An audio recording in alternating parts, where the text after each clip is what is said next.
वचन उसके 31वें अध्याय में जब हम जाते हैं तो उसमें 10वें पद से लेकर 31वें पद तक एक भली पत्नी का विवरण है।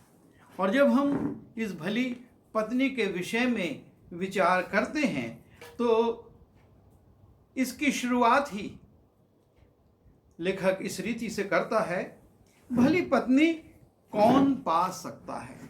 एक प्रश्न चिन्ह है कि भली पत्नी कौन पा सकता है, क्योंकि उसका मूल्य मूंगों से भी बहुत अधिक है और उसके पति के मन में उसके प्रति विश्वास है। और ये स्त्री जो पत्नी के रूप में मिलती है बहुमूल्य होती है, इसकी कीमत नहीं आंकी जा सकती और इसके पति के हृदय में उसके प्रति विश्वास होता है। और जब ये बातें होती हैं तब उस भली पत्नी का चरित्र और उसके गुण प्रकट हो पाते हैं। लिखा हुआ है 12वें पद में कि वो अपने जीवन के सारे दिनों में उससे बुरा नहीं वरन भला ही व्यवहार करती है। ये भली पत्नी जो है वो अपने जीवन के सारे दिनों में, वर्ष नहीं है, महीने नहीं है, सप्ताह नहीं, लेकिन परमेश्वर प्रतिदिन का हिसाब रखता है और इस बात को उसने लिखवाया है कि वो अपने जीवन के सारे दिनों में उससे बुरा नहीं, अपने पति से बुरा नहीं वरन भला ही व्यवहार करती है। पारिवारिक जीवन की जो सबसे महत्वपूर्ण आवश्यकता है और वो है पति पत्नी का एक दूसरे के साथ व्यवहार। वो एक दूसरे को आवश्यकताओं की पूर्ति करते, उनके लिए चीज़ें लाते, उनके लिए स्त्री भोजन बनाती, सारे घर की व्यवस्था करती, लेकिन यदि उसका व्यवहार सही ना हो, अच्छा ना हो, प्रेमी ना हो, तो सारी बातें व्यर्थ हो जाती हैं और परिवार में कलह, झगड़ा और मनमुटाव आने लगता है। और इसलिए बहुत ज़रूरी है कि पहले अपने व्यवहार पर विचार किया जाए, उसका मूल्यांकन किया जाए और उसको सही रखा जाए। प्रेमी हृदय में हमेशा एक दूसरे के प्रति सम्मान होता है और वो एक दूसरे का सम्मान करके चलते हैं। और यहाँ पर इस बात को वो लिखता है कि अपने जीवन के सारे दिनों में वो उससे बुरा नहीं वरन भला ही व्यवहार करती है। बहुत सारे जो तलाक होते हैं या परिवारों में टूटन होती है, पति पत्नी अलग अलग रहने लगते हैं और उसके पीछे जब जाते हैं तो व्यवहार को हम पाते हैं सब ठीक था, सब अच्छा था, लेकिन व्यवहार जो था वो थोड़ा सा गड़बड़ा गया और उसको सुधारने ना पाने के कारण परिवार में टूटन आ गई। तो पहला गुण जो है और वो है कि व्यवहार क्या है, दोनों का एक दूसरे के प्रति कैसा व्यवहार है। उसके बाद हम 15वें पद में जाते हैं, वहाँ लिखा है वो रात ही को उठ बैठती है और अपने घराने को भोजन खिलाती है और अपनी सेविकाओं को अलग अलग काम देती है। अर्थात जो भली पत्नी है वो अपनी नींद को अपने ऊपर हावी होने नहीं देती है। वो लिखा है कि रात को ही उठ बैठती है, अर्थात बड़े भोर को वो जानती है कि मेरे परिवार की भौतिक आवश्यकताएं क्या हैं, बच्चों की आवश्यकता क्या है, पति की आवश्यकता क्या है, उसको समय पर नाश्ता देना है, ड्यूटी के लिए भोजन देना है या और दूसरे काम हैं। और लिखा है कि वो रात ही को उठ बैठती है और अपने घराने को भोजन खिलाती है। आज बहुत से बच्चे बिना टिफिन लिए अपने घर चले जाते हैं और बड़े शहरों में तो दुकानों से सामान मंगाकर बच्चों को टिफिन में दे दिया जाता है। लेकिन जो भली पत्नी है, जो भली स्त्री है, वो इन बातों को पसंद नहीं करती। वो अपने बच्चों के लिए, अपने परिवार के लिए, लिखा अपने घराने को, और घराने में ना सिर्फ पति है, ना सिर्फ बच्चे हैं, लेकिन बड़े बुजुर्ग भी हैं, और उन सब की वो चिंता करती है। उसको मालूम है कि किसको कब कितने समय पर भोजन की या नाश्ते की या दूसरी भौतिक आवश्यकताएं हैं, और इसलिए लिखा है कि अपने सेविकाओं को भी वो अलग अलग काम देती है, ताकि सारे कार्य जो परिवार के हैं वो भली प्रकार से दिन में उचित समय पर हो सके। ये बहुत ज़रूरी है।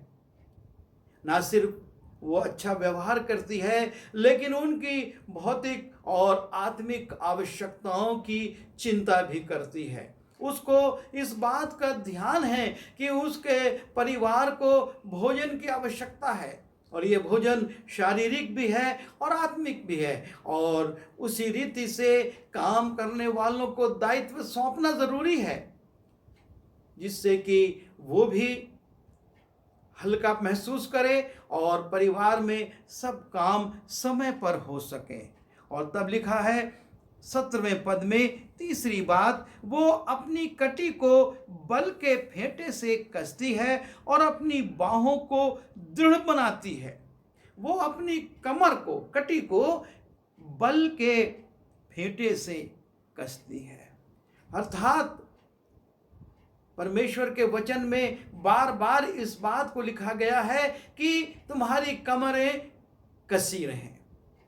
हमको कमर कसने का मतलब यह है कि हम हमेशा कार्य करने के लिए उद्यत रहें। एक सैनिक को एक काफ़ी चौड़ा बेल्ट दिया जाता है, और उसको हमेशा जब वो अपने ड्रेस में आता है लगाना आवश्यक है। और जब वो उस बेल्ट को लगा लेता है तब वो कभी भी आराम से नहीं बैठ सकता। उसकी कमर कसी रहती है और वो सजग रहता है अपने सौंपे गए कार्यों के प्रति। और यहाँ पर इस भली स्त्री के लिए भी यही बात आई है कि वो अपनी कमर को बल के फेंटे से कसती है और अपनी बाहों को दृढ़ बनाती है। वो कमज़ोर नहीं है, वो निर्बल नहीं है, लेकिन दृढ़ता के साथ वो काम करती है। अपने आप को वो कमज़ोर नहीं समझती है, लेकिन मजबूती से काम करना उसकी आदत है, उसका जीवन है, उसकी दिनचर्या है। और इसलिए ज़रूरी है कि इस बात पर भी विचार किया जाए कि उसकी बाहें दृढ़ रहती हैं, वो मजबूत रहती हैं, वो अपनी बाहों से हर एक को संभालना जानती है। और चौथी बात लिखा है, वो परख लेती है कि मेरा व्यापार लाभदायक है, रात को उसका दिया नहीं बुझता। उसके अंदर परख की आत्मा है और वो परखती है सही क्या है, गलत क्या है, अच्छा क्या है, बुरा क्या है। बहुत सी स्त्रियां धोखा खा जाती हैं क्योंकि वो परख नहीं पाती कि जो चीज़ वो ले रही हैं या जो जिस व्यक्ति से या जिन लोगों से वो बातचीत कर रही है वो किस प्रकार के हैं, और जाने अनजाने में वो बातें उसके परिवार को प्रभावित कर देती हैं। और इसलिए ज़रूरी है कि भली पत्नी के अंदर एक परखने वाला मन हो। वो परखे कि मेरे पड़ोसी या मेरे सहकर्मी या मैं जिन लोगों के बीच में या बाज़ार में जा रही हूँ वो चीज़ें सही हैं या नहीं। अनजाने होकर कुछ भी ले लेने से सिर्फ परिवार में झगड़े, लड़ाई या कलह या आर्थिक हानि होती है, और ये उचित नहीं है। ये बार बार होने से परिवार में अशांति आने लगती है कि ये क्या कूड़ा उठा कर ले आए या ये क्या व्यर्थ की बातें लेकर बैठ गए। और इसलिए उसके लिए लिखा है कि वो परख लेती है रात को उसका दिया नहीं बुझता। अर्थात वो हमेशा चैतन्य रहती है। दिया का जलना चैतन्यता का प्रतीक है।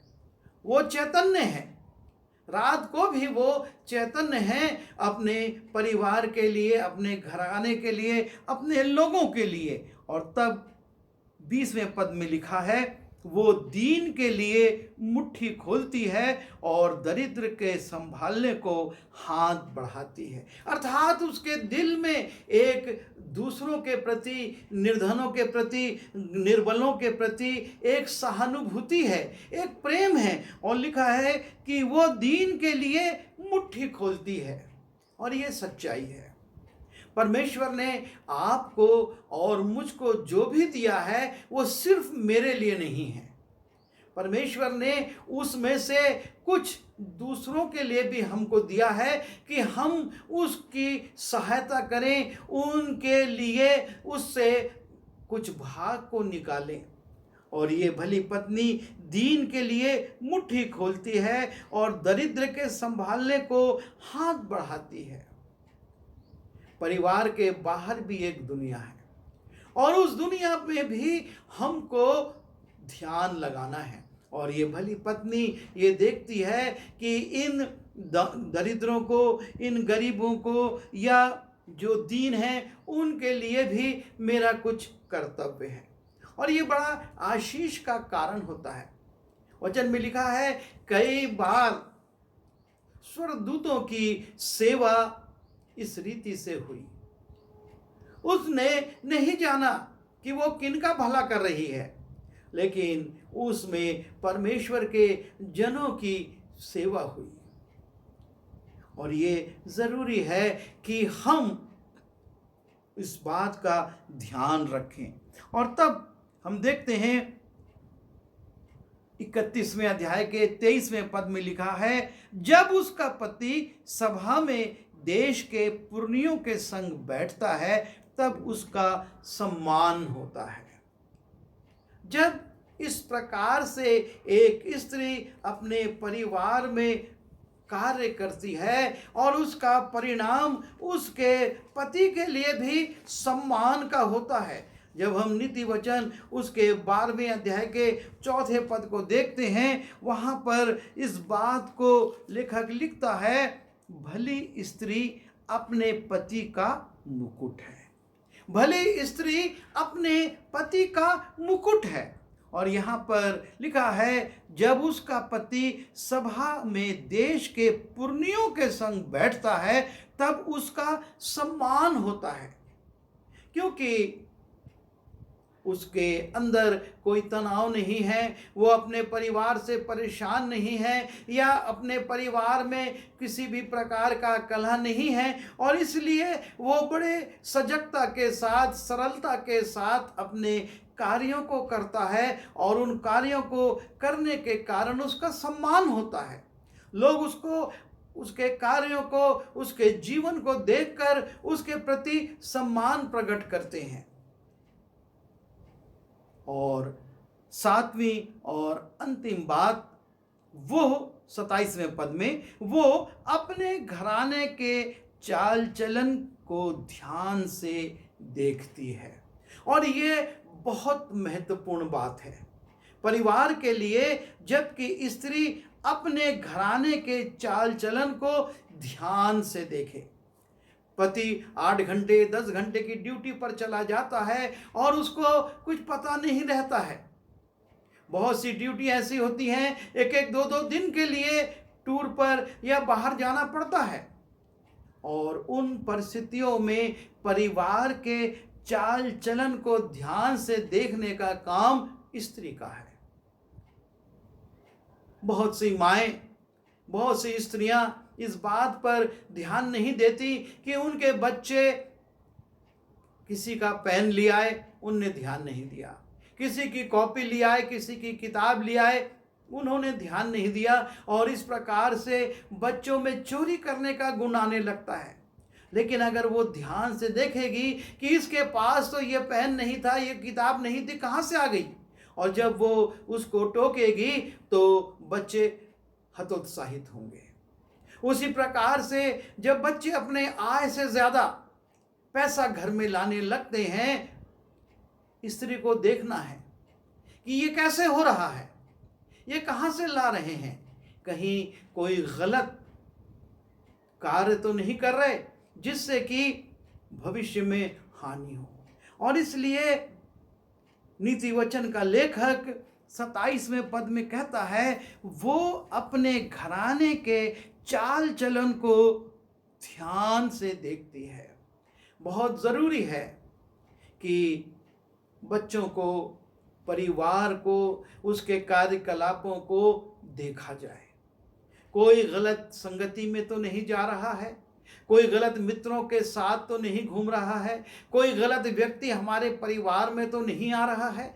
और इस बात को देखना बहुत ज़रूरी है और उसको सुधारना, उसको ठीक रखना उससे भी ज़्यादा ज़रूरी है, क्योंकि देखकर अगर चुप रह गए तो क्या लाभ है।